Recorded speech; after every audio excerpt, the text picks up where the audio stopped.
माहौल बना हुआ, क्या कहना चाहिए? ये वातावरण जो है श्रोताओं से बनता है।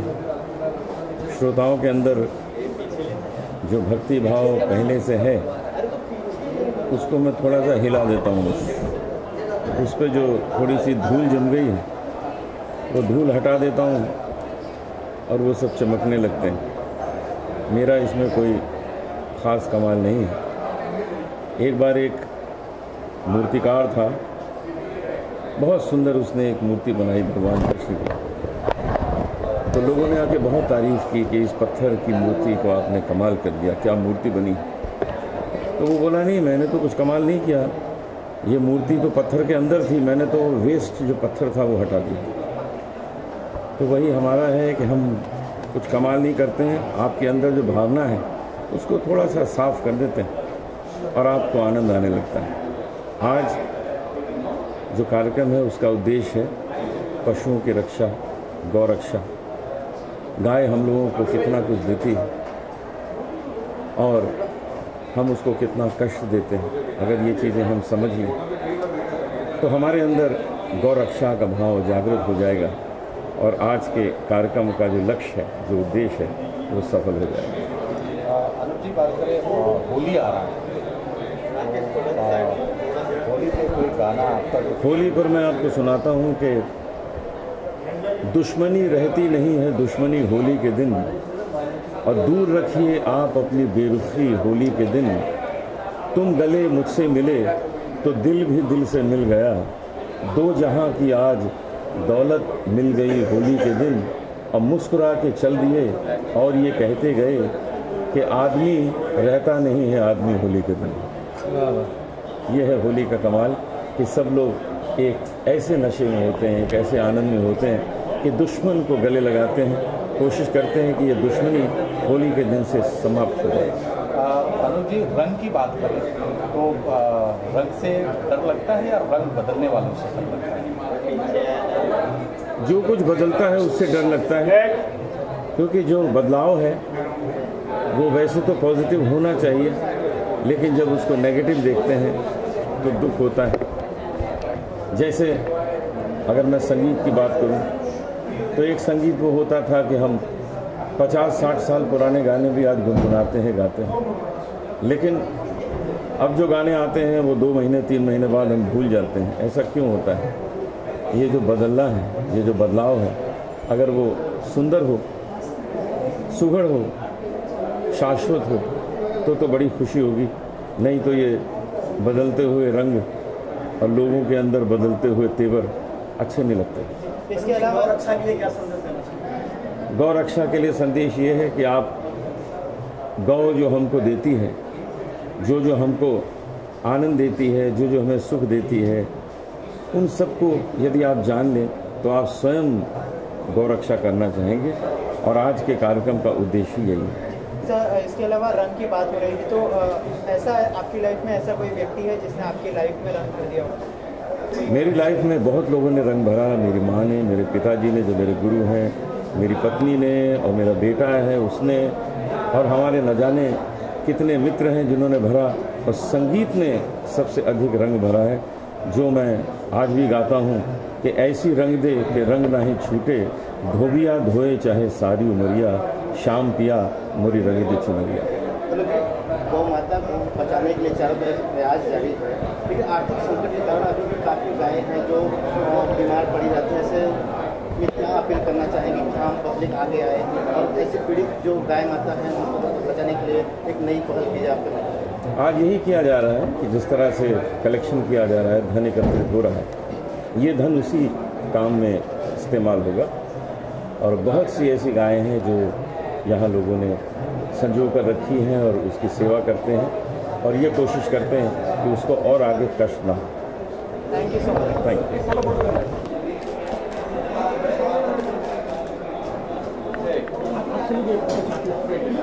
एक फोटो मारो, एक फोटो।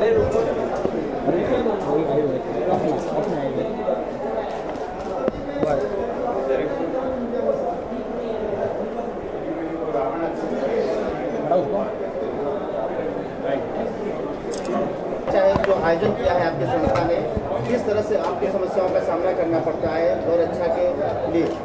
ये हमारी संस्था 91 में इसका स्थापित हुआ था और हमारी संस्था कच्छ, गुजरात और पूरे भारत में और विश्व के अंदर अहिंसा का प्रचार कर रही है।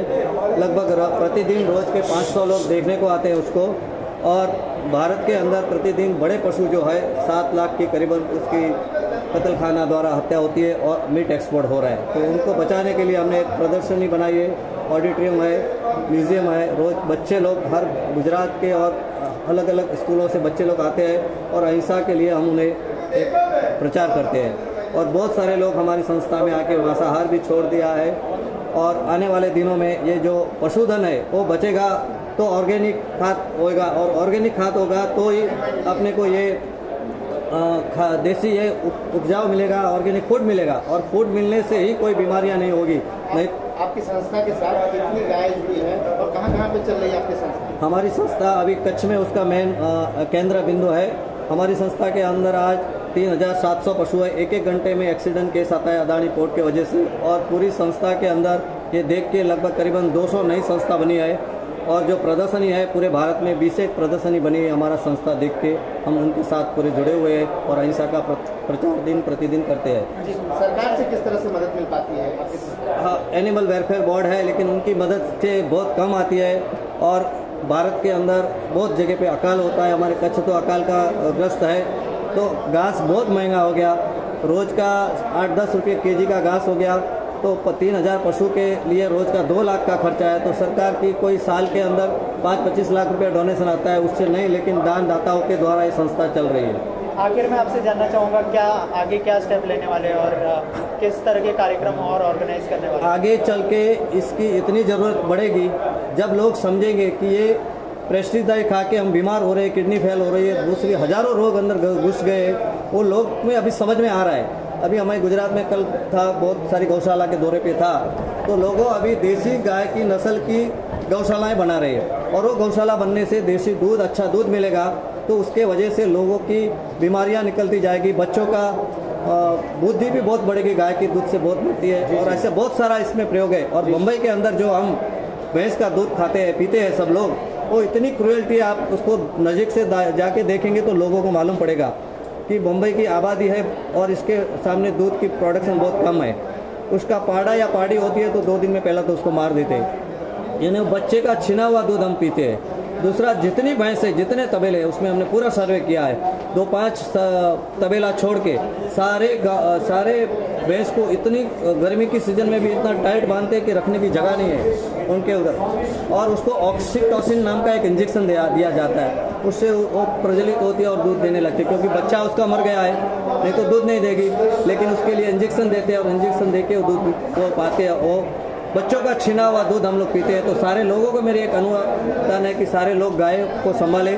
कोई भी मंदिर ट्रस्ट है, छोटी छोटी गौशालाएं बनावे, तो उससे कोई बीमारी नहीं फैलेगी और 2-5 लाख रुपए में कार्य और सॉल्व हो जाएगा और सबको दूध मिलेगा। मेरे पास चले सकते हैं या उनको वो ऐसा न करें, ऐसा कुछ? हाँ, बस गायों को बेचे नहीं और गायों को संभाले। मैं भी मुंबई में रहता हूँ, मेरे पास 15 साल से गाय है। मेरे परिवार में गाय का दूध आता है, और लोग जब उसको बीमारी को समझेंगे तो गाय बेचेंगे नहीं। और उसके मूत्र से और इसके छान से इतना पैदाश होती है जो खेती में यूज़ करना चालू करेंगे, रिसाइकलिंग, तो कोई भी बीमारी देश में नहीं होगी। हॉस्पिटलें नहीं खोलनी पड़ेगी। ऐसे मैं पूरी प्रजा को आवेदन करता हूँ कि लोग इसकी तरफ वापस आ जाए। धन्यवाद। कुमार मोदी, तारक मेहता का उल्टा चश्मा बनाता हूँ। मैंने महावीर पशु रक्षा केंद्र यानी अहिंसा धाम में गया था और इतनी खुशी हुई कि जिस तरह से वहाँ गाय का ध्यान रखा जाता है तो इतना आनंद आया।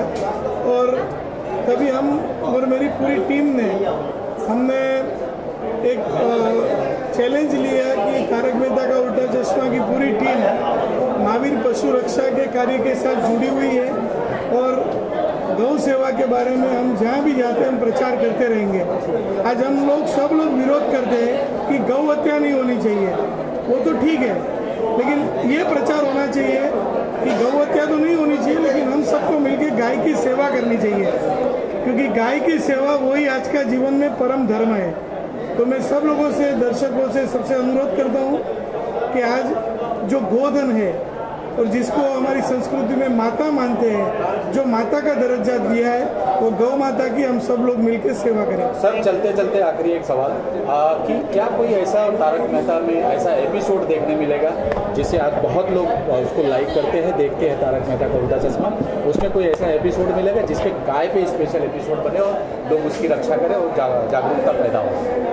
हमने बहुत बार ऐसे दिखाया है कि टप्पू, चंपक चाचा, ये सब लोग गाय को घास खिलाते हैं और अक्सर हम लोग मैसेज देते हैं कि भाई कोई भी जो पशु जीव है, कोई भी जानवर है, जीव है, अगर पक्षी है, कोई भी है, उसकी सेवा करनी चाहिए। और हम लोग अक्सर ये बताते रहते हैं कि वो लोग गौशाला में जाते हैं, गाय की सेवा करते हैं और आगे में इसकी जागृति के लिए 100% कुछ ना कुछ काम करूँगा।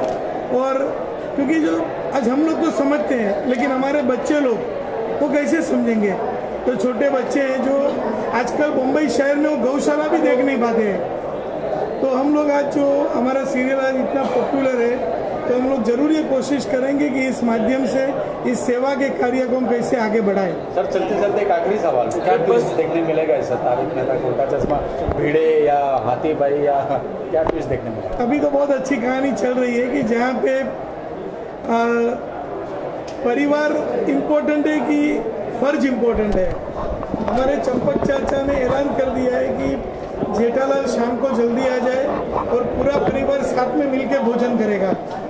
लेकिन जेठालाल फर्ज और जिम्मेदारी में बंधा हुआ है, क्योंकि आज मुंबई शहर के अंदर हम कितना भी चाहे हम घर जल्दी नहीं पहुंच सकते, हमारे परिवार को हमको छोड़ना पड़ता है। तो चंपकलाल को बुरा लग जाता है कि जेठालाल अपने परिवार को कम महत्व देता है, लेकिन जेठालाल को सर पे जिम्मेदारी है, दुकान संभालना है, अपने परिवार को ध्यान रखना है। तो ये बाप और बेटे का भयंकर एक तनाव होने वाला है, झगड़ा होने वाला है, लेकिन डरिए मत, वो हंसी का झगड़ा है और एक अच्छा सा मैसेज देंगे। क्योंकि हर घर घर में ऐसे होता है कि हम लोग कहीं जिम्मेदारी हमारी अदा करने के अंदर, जिम्मेदारी हमारी पूरी करने के लिए हम कभी परिवार को कभी भूल जाते हैं, हमारी थोड़ी मजबूरी हो जाती है। तो किस तरह से उसका हमने बहुत अच्छा सा एपिसोड बनाया है, तो मैं अनुरोध करता हूँ ये एपिसोड भी आप जरूर से देखना। Thank you so much. Thank you. एंकरवाला अहिंसा धाम का आज का जो कार्यक्रम है, सचमुच में अपने आप में एक वैशिष्ट्यपूर्ण कार्यक्रम है। मैं स्वयं अहिंसा धाम देखकर आया हूँ कच्छ में, और जिस प्रकार से गौ माता की सेवा ये अहिंसा धाम में होती है, हमने एयर कंडीशन और ICU सेंटर्स मुंबई में तो देखे इंसान के लिए, लेकिन गौ माता के लिए, पशुधन के लिए इस प्रकार के ICU, इस प्रकार के एयर कंडीशन उसकी सेवा ये बहुत कम जगह देखने मिलती है। और सचमुच में एक बहुत अच्छा कार्य है, जिसके साथ निश्चित रूप में हम सबको जुड़ने की इच्छा रहती है। और सालों से, वर्षों से इस गौ सेवा के माध्यम से बहुत अच्छा काम हो रहा है। मैं अहिंसा धाम के, अक्षरवाला अहिंसा धाम के सारे समस्त पदाधिकारी और कार्यकर्ताओं को सैल्यूट करता हूँ। मुझे लगता है कि देश का सबसे बड़ा दुर्भाग्य है, आज हमने देखा विधानसभा में MIM पार्टी के विधायक वारिस पठान, उन्होंने मैं भारत माता की जय नहीं कहूँगा, और जिस फ़क्र के साथ कहा कि जैसे कि पाकिस्तान मुर्दाबाद कोई अगर बोले तो वो जिस आवेश में बोले, उस आवेश में दुर्भाग्य से उन्होंने कहा कि मैं भारत माता की जय नहीं कहूँगा। हम सब ने मिलकर के इसके खिलाफ आवाज़ उठाई, वारिस पठान को निलंबित भी किया है कुछ समय तक के लिए।